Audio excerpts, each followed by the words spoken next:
आप सब खामोश हो जाएंगे।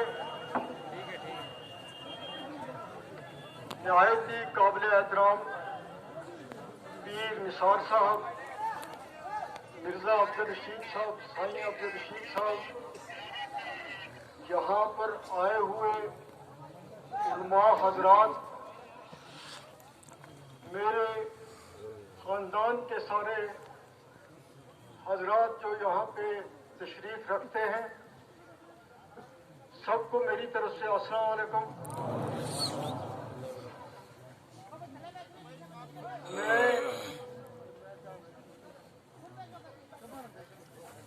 आज आप सबका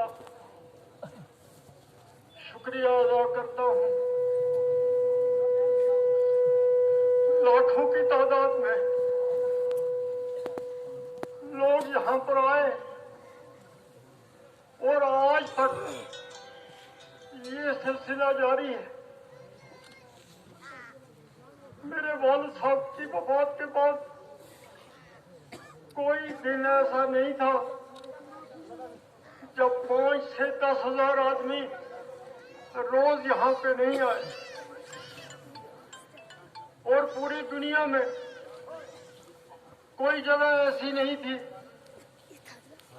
जहाँ मेरे वालिद साहब के एहसाल सवाब के लिए दुआ नहीं की गई।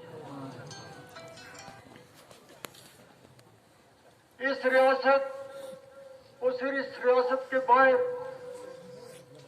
काफिलों की सूरत में लोग यहाँ आए, अपनी हमदर्दी का इजहार भी किया और हमारे सारे खानदान का हौसला भी बढ़ाया। मैं तमाम, मेरे पास वो अल्फाज ही नहीं है, मैं उन बीमारों का, उन बुजुर्गों का, उन अपनी माओं का, उन अपनी बहनों का, कि मैं उनका शुक्रिया अदा कर सकूं। कौन वो था उनमें से जो मेरे बाबा जी के लिए रोया नहीं? और मेरे बाबा जी